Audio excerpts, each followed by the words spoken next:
My parents called me a dropout loser, and my sister uninvited me from her wedding to protect her image. Later, they found out I wasn't a loser at all, but I'd already set strict boundaries for any future contact.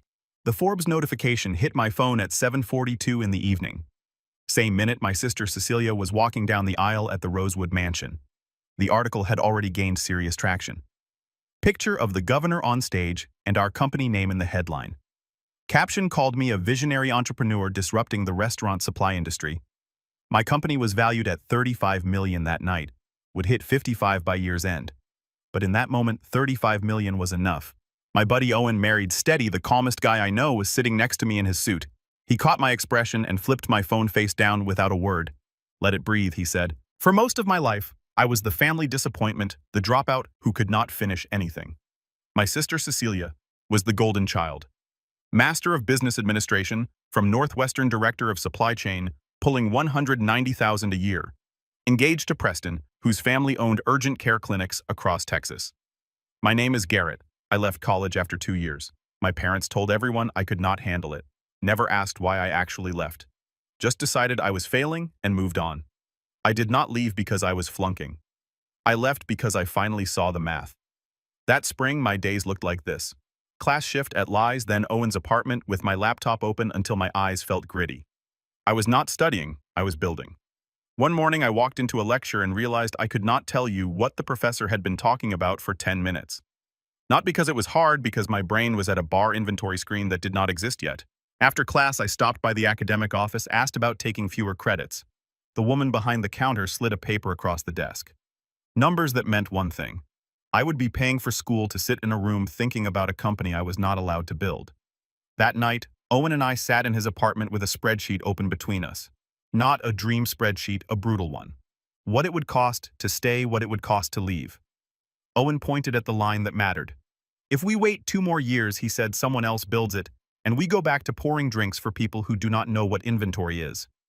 I thought about my parents, about their pride in the idea of a degree, not in me and the paper. So I withdrew the next week. My parents heard dropout, I heard start. Every family dinner followed the same script. Cecilia talking about logistics optimization and quarterly targets. Preston chiming in about expansion plans and foundation work. Mom beaming like Cecilia had cured cancer. Me, I would mention landing an account. Mom would get this pinched look and change subjects fast. That is nice, Garrett. Cecilia, tell everyone about your promotion. The worst part was not the invisibility. It was the act of contempt.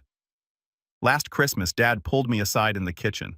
Try not to embarrass us tonight, he said, his voice low. He glanced back toward Preston's father, then looked at me like I was a problem to manage. I was 26 years old, running a company, and my father was telling me to be quiet. I stayed for another hour, then left without saying goodbye. Owen was the only person who knew everything. My brother, in every way that mattered. Owen and I met sophomore year at University of Texas Austin, both working part-time at this campus bar called Li's. Management was garbage. Owner could not track inventory to save his life. We were sitting in Owen's apartment at 3 in the morning after a double shift, dead tired, eating $2 gas station tacos. We could build something better, Owen said, his voice flat, exhausted. Not dreamy, just stating a fact. I had been thinking the same thing for months. Every restaurant and bar we delivered to had the same issues. Could not track orders. Could not manage supplier relationships. The software options were all garbage, either $50,000 a year enterprise systems or cheap junk that barely worked. What if we built something specifically for restaurants and bars? I said, equipment sourcing, supplier management, inventory tracking, one platform. Owen looked at me. Really looked. We would have to stop pretending this was a side thing. Probably. Your parents would lose their minds. Definitely. We sat there in silence. Then Owen held up his last taco like a toast. We build it or we beg forever. That became our thing, our creed. Owen launched full-time with me. We called the company Kitchen Sink Restaurant Equipment Sourcing and Inventory Management. Restaurants paid us a percentage of savings plus a monthly platform fee. First year, 42 customers, $6,800 a month. Year 2, a restaurant owner in Dallas called me crying. Said we had saved his business. That call made everything worth it. Year 4, 1,800 customers in 12 states, $4 million a year. Team of 19. January this year, Series B closed 35 million valuation. My parents thought I moved boxes in restaurant supply. That was not an accident. After the way they talked to me, I kept my answers small on purpose and I kept my distance. Saw them maybe 3 times a year. Always at their house, always on their terms. My parents were not online people. They did not read business news. If it was not Cecilia's world, it did not exist. Owen did not do speeches, he did actions. And when he was angry, he got quieter, which was worse. The one thing Owen could not do was let things slide. If something needed fixing, he would work himself ragged before asking for help. There was one dinner that made it official. Random Sunday. Just my parents, Cecilia, Preston, and me around the table. Dad asked, "So Garrett, how is work?" He said it the way you ask a kid how their lemonade stand is doing. "Good," I said. "Busy still. Restaurant supply?" Mom asked. I nodded. "Yeah, we help places keep things organized." Preston laughed softly. "So you are basically the guy who makes sure forks show up on time." I did not correct him. Just let his version sit on the table between us. Dad leaned back. "Well, it is honest work." Mom reached for Cecilia's hand instead. "And you, honey, how is the new role?" The dinner snapped back into its usual orbit. I watched the subject change. My name brushed aside like crumbs, so I stopped trying to educate them. Wedding planning started 14 months before. Cecilia wanted perfect. 180,000 at the Rosewood Mansion. Preston's family kicked in 90,000. My parents mortgaged their house for the rest. "This is once in a lifetime," Mom said at the engagement party. "Cecilia deserves the wedding of her dreams." I was standing right there. I was supposed to be a groomsman, got measured for a tux. Then Preston wanted only business school friends in the wedding party. Better optics. Lost the tux deposit. 3 weeks before the wedding, the text came. I was in the kitchen sink office Tuesday night. Just closed a deal with a restaurant group in Florida. 42 locations, 18,000 a month in recurring revenue. I was reviewing the contract when my phone lit up. "Cecilia, hey, need to talk about the wedding." "Okay." "Preston's parents have been asking about family. They are really particular about image. We think it would be better if you did not come. You would probably feel more comfortable anyway." I stared at the message, read it 3 times. My throat felt tight in a way I hated. Not dramatic, just physical, like my body understood the insult before my brain did. Owen was across the office working on supplier contracts. He looked up. "You good?" I handed him my phone. He read the message. His jaw tightened. He did not blink, just stared at the screen. "What are you going to do?" I typed back one word. "Understood." Owen handed my phone back. Said nothing. Did not need to.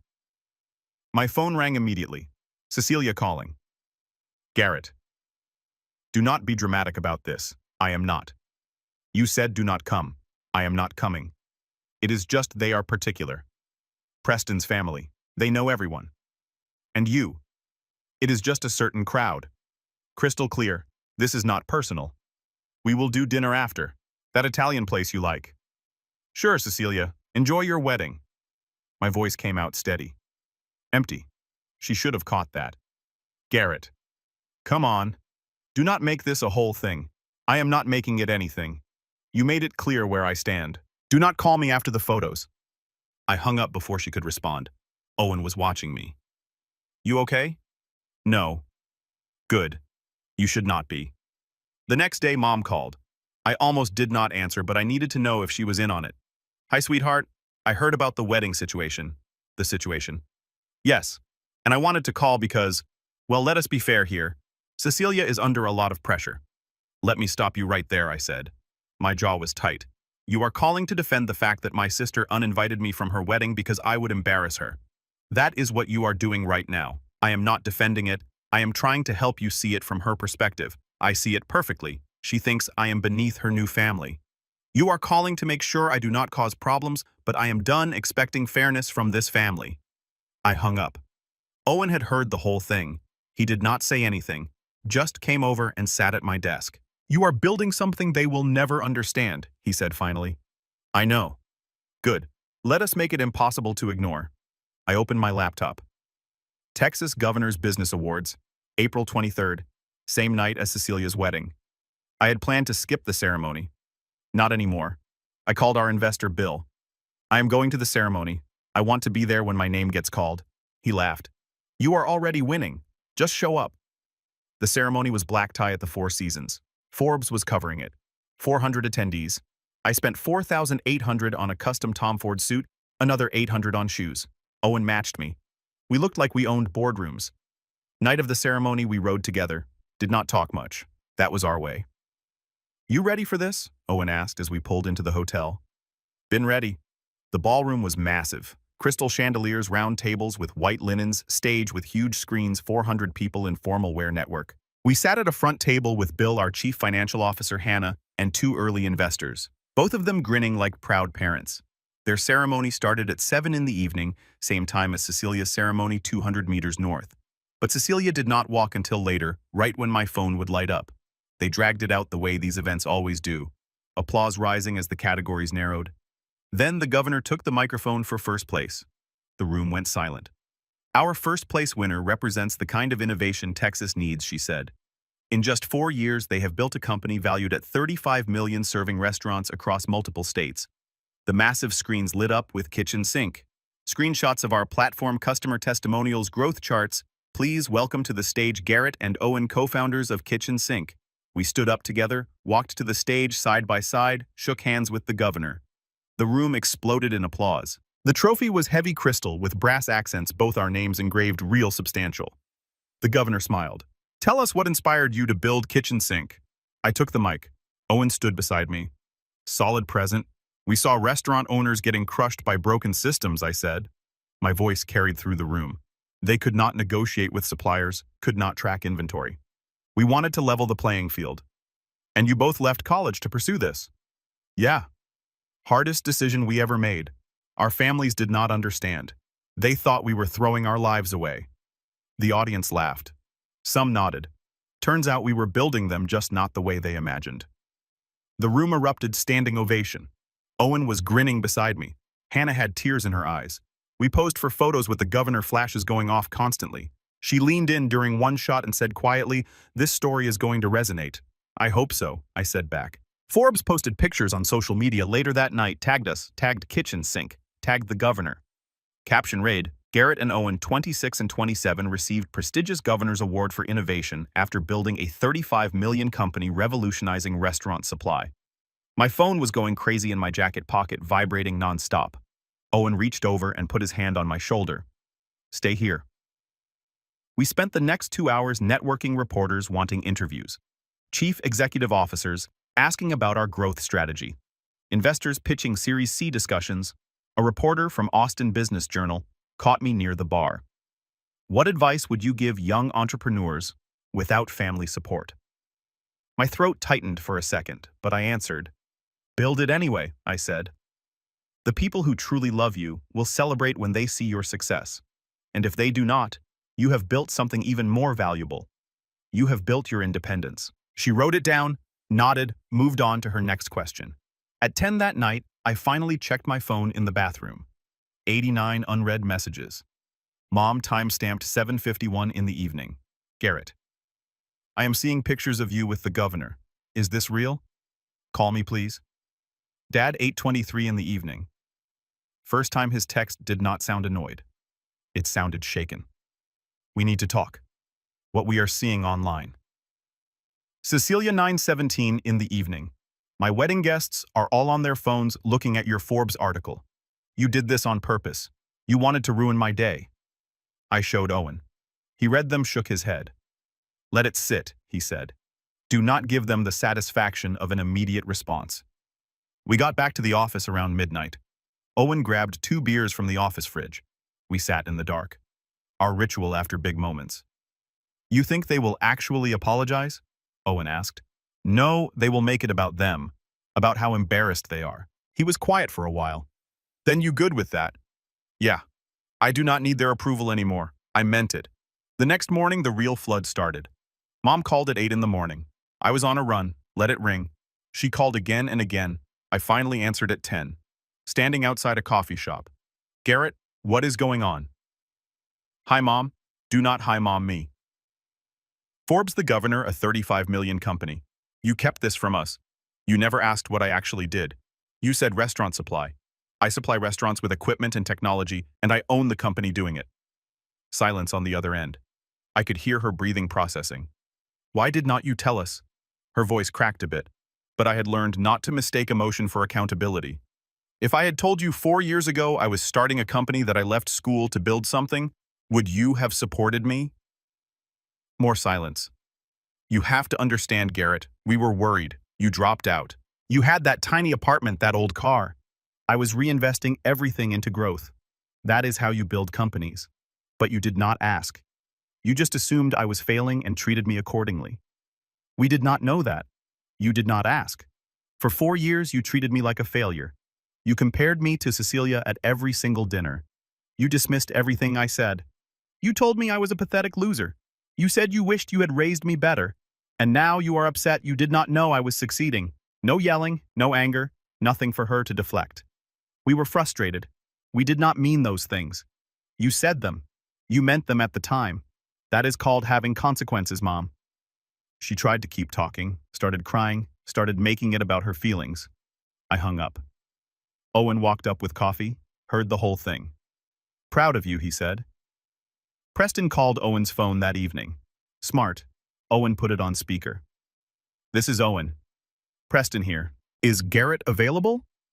Depends what you want. Garrett's Forbes feature created complications. My parents are asking why he was not at the wedding. It is making us look bad. We need damage control. Maybe Garrett could post something supportive. Owen's face stayed neutral. Let me get this straight. You uninvited Garrett because he would embarrass you. Now you are embarrassed he is successful and you want him to fix your reputation. It is not like that. It is exactly like that. Garrett is not interested in performing for your family's image. Owen hung up. That was clean. I said Cecilia showed up at our office 3 days later. Owen intercepted her at reception and sent her away. She wanted to apologize, he said when he came back. I told her to write it down and mail it. Then the extended family call started. Aunt Kelly with her just trying to keep the peace energy. A cousin I had not spoken to in 2 years. All saying the same thing.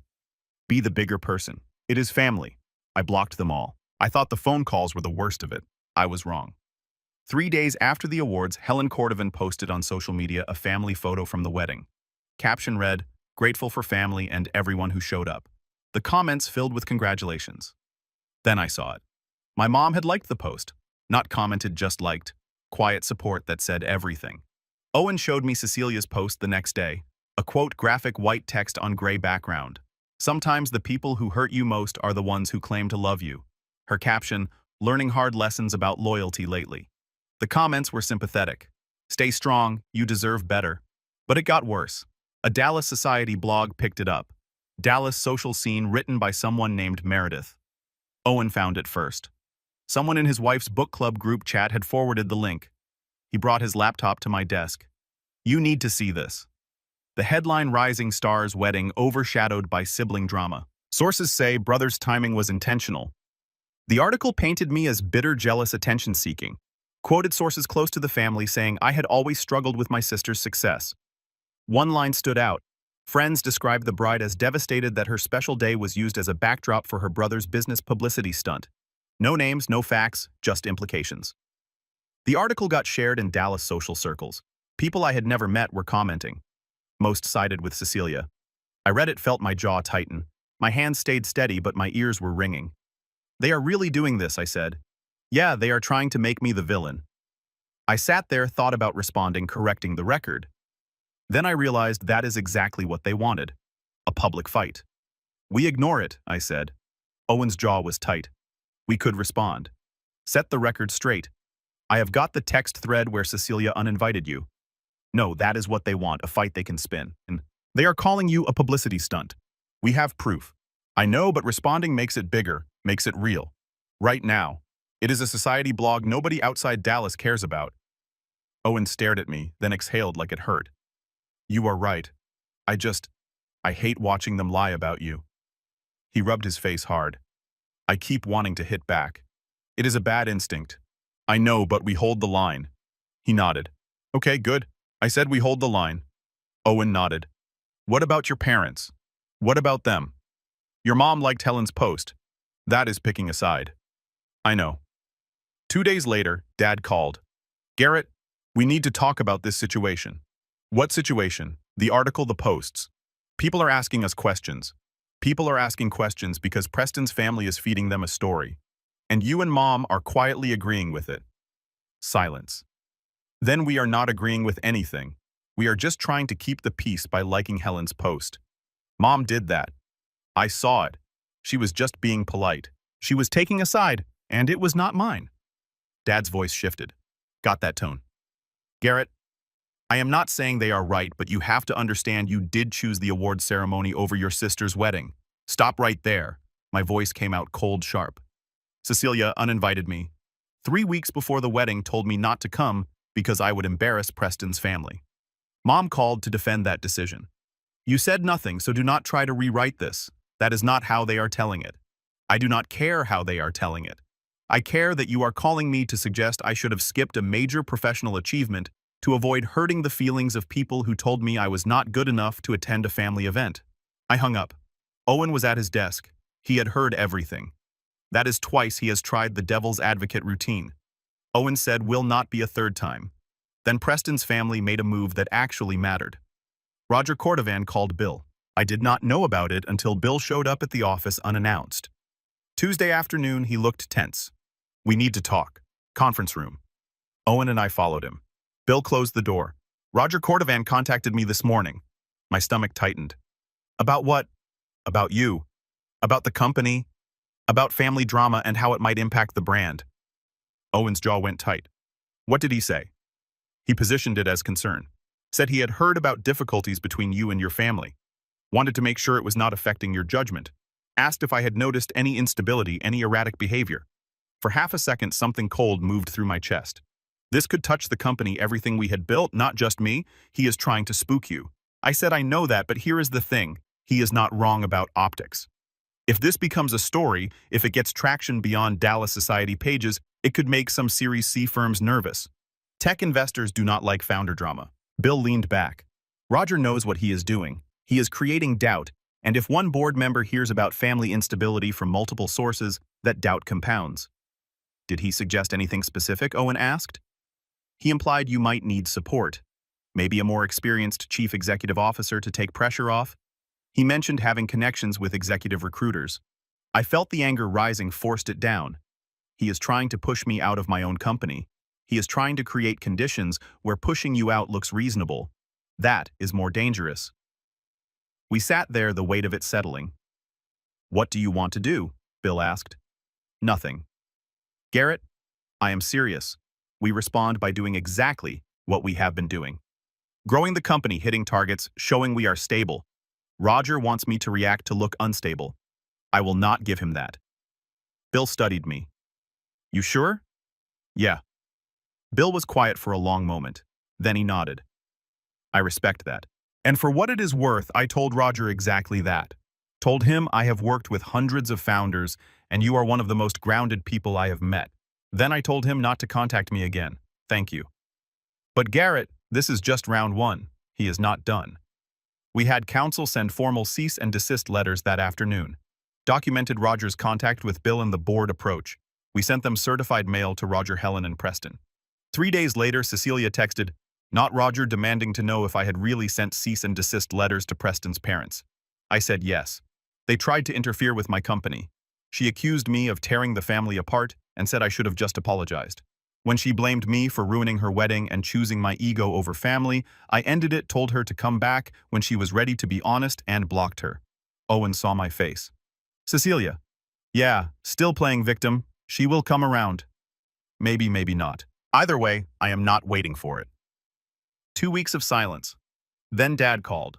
Garrett, I would like to meet, just you and me, public place, your terms. I thought about it. Thursday, 3 in the afternoon, the cafe on 5th Street. 1 hour. I will be there. Thursday came. I pulled into the cafe parking lot and saw Dad through the window. He looked smaller than I remembered. When I walked in, he stood too fast. Hey, he said. Hey. I checked the clock on my phone and set it face down on the table. 1 hour. He noticed. He did not comment. We ordered in silence. I sat. He sat. He cleared his throat. I have been thinking about what you said about us not asking. I waited. Did not help him. I told myself you would tell me if it was important. That is what you told yourself. He tried again. I was angry when you left school. I know. I made it about Grandpa about sacrifice. He rubbed a hand over his face. I looked up kitchen sink not because of Forbes, because I wanted to understand what you actually built. He took a breath. I did not understand all of it, but I understood one thing. It is real. I stared at him. Not because it fixed anything, but because it was the first time he had said something without a hook in it. I am sorry I told you to be quiet. I am sorry I treated you like a liability. He looked up at me then. I do not get to ask for forgiveness. I just want you to know. Wait. I held up a hand. He stopped. You are doing it again. What? You are starting to apologize. Getting close. Then you are going to pivot. Make an excuse. That is not accountability. His jaw tightened. Maybe I do not know how to do this perfectly, but I am here. I am trying. That should count for something. Trying is not enough. Not after 4 years of you telling me I was worthless. I am your father. Then act like it. I stood up, grabbed my key. Dad stood too. Garrett, wait. You made it impossible to show up for you. No. You are not ready for this conversation. Come back when you can state facts without defending yourself. I left. Owen was waiting in the office when I got back. How did it go? He almost got there, then defended himself. You walk out? Yeah. Owen nodded. Good. He will be back. 3 days later, Mom called. Garrett, your father told me about the meeting. I think you were too hard on him. He is hurt by what he did. I am hurt by what he did. Those are not the same thing. He is your father. He deserves some grace. He deserves exactly what he gives, which right now is half-truths. She tried a different angle. What about us? What about the family? We are struggling. The mortgage payment is hard since we put equity into the wedding. Your father's worried about his job. We were hoping you might help just temporarily. I let the silence hang, counted to 5. You want me to help pay for the wedding you excluded me from? When you put it that way, that is the only way to put it. Garrett, we are family. Family helps each other. You do not get to treat someone like garbage for 4 years, exclude them from major events, then ask for money when it is convenient. That is not family. That is a bill. Garrett, please? The answer is no. Figure it out. I hung up. Owen heard the whole thing. They are getting desperate.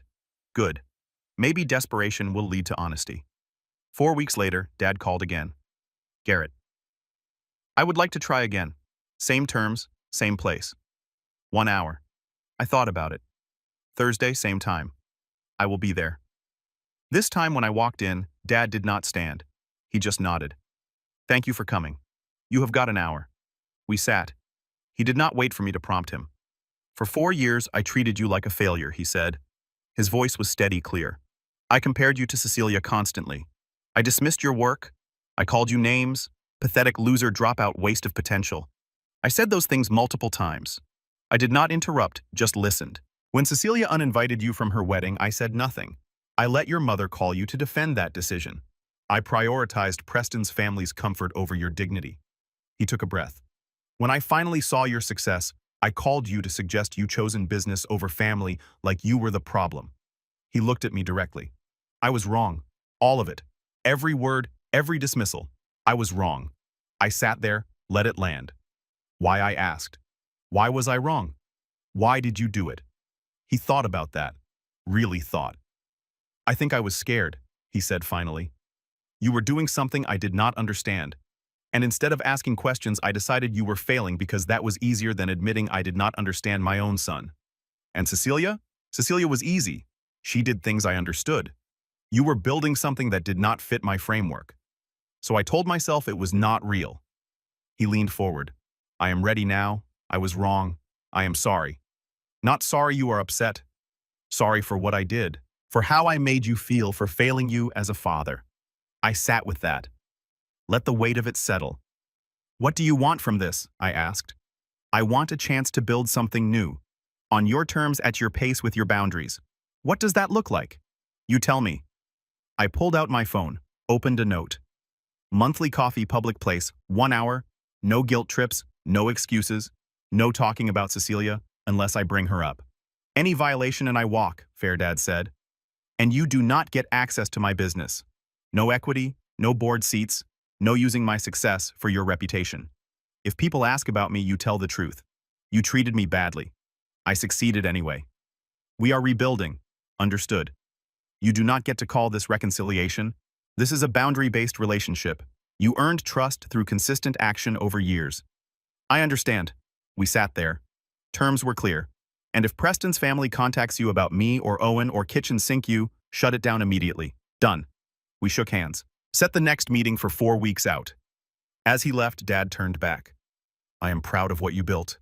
I nodded. Show me in a year. Mom came around slower. Took 3 more months before she stopped trying to soften her apologies, but eventually she got there. Then the invitation arrived. Thick cardstock engraved lettering the Cordovan Foundation's annual leadership dinner, honoring community leaders. My name was on the guest list. Table 3 front and center. Owen brought it to my office. They are trying again. I looked at the invitation, thought about it. This is the trap, the public stage, the forced reconciliation. Yeah, we should go. Owen raised an eyebrow. What? We should go on our terms. Show up. Stay exactly 1 hour. First sign they try to control us. We walk. Why show up at all?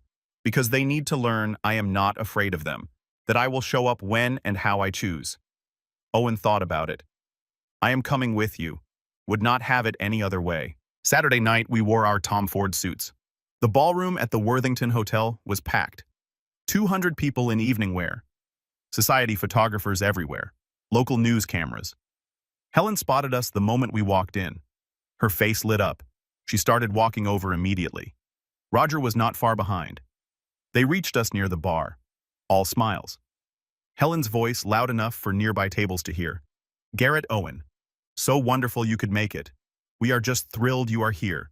We are here for exactly 1 hour. I said quiet, but clear. Then we are leaving. Of course. We are just so glad you came. Family is so important. I caught it immediately. The framing. Helen angled her body so a camera could catch us together. A photographer was drifting closer. We are not family, I said. Roger stepped in, smooth. Let us not do this here, Garrett. You tried to push me out of my own company. We sent cease and desist letters. His smile froze. People at nearby tables were listening now. Before I could say more, a woman in a foundation t-shirt approached. Excuse me, is everything all right? Helen's voice got louder. Everything is fine. Just a family misunderstanding. We are leaving, I said, took 1 step back. Owen mirrored me instantly. Helen reached for my arm. Owen stepped between us. Do not, he said. We turned and walked out, left them standing there with a confused event coordinator and half the room watching. In the parking lot, Owen started laughing. That was perfect. They are not getting their redemption arc. You think that is the end? That is the end. They have got nothing left. And if they try again, it becomes harassment that donors will hear about.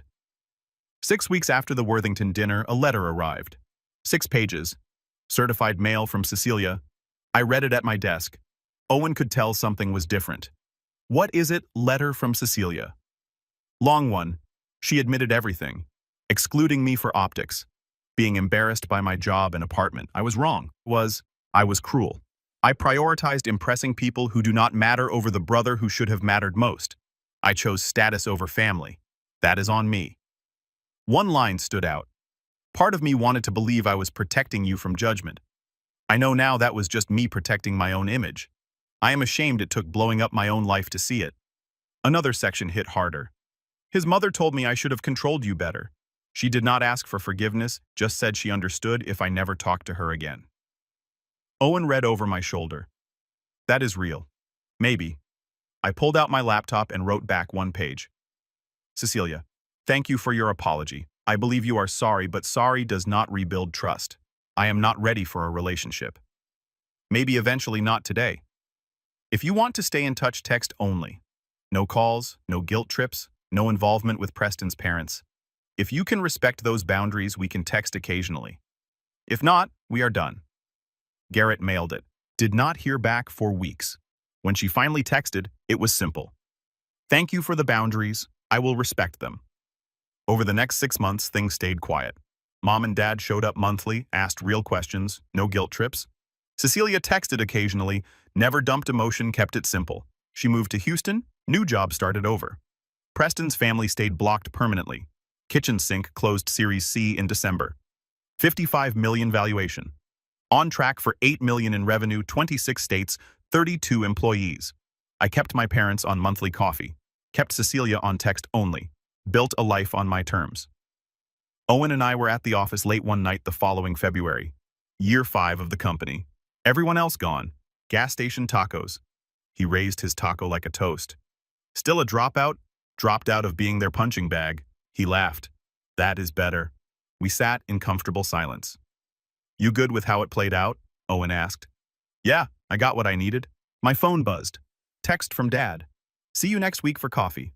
Looking forward to it. Simple. No demands. Just showing up. Another text.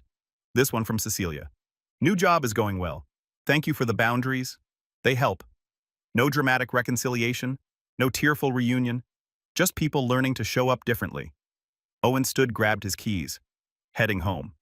You good? Yeah. He paused at the door. We built something. Not just the company. The whole thing. Yeah, we did. After he left, I sat there for a while. Thought about the path from that 3 a.m. conversation to here. I did not hate my family. I just needed them to see me. And when they could not, I built a life without their approval. My phone buzzed. Bill, our investor Series D interest from 2 major firms. Want to discuss next week. We are free. Let us talk.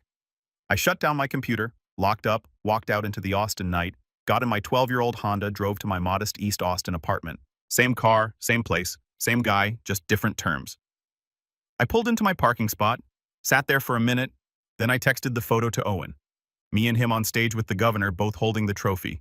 We build it, or we beg forever. Owen, damn right. I went inside, sat on my couch, cracked open a beer. Somewhere in Dallas, Cecilia was figuring out who she was without Preston's approval. But here in this small apartment, I was exactly where I needed to be. I finished my beer, turned off the lights, got ready for bed. Tomorrow, we talk Series D. Tonight, I just sat feeling the weight of 5 years. It was heavy, but it was mine.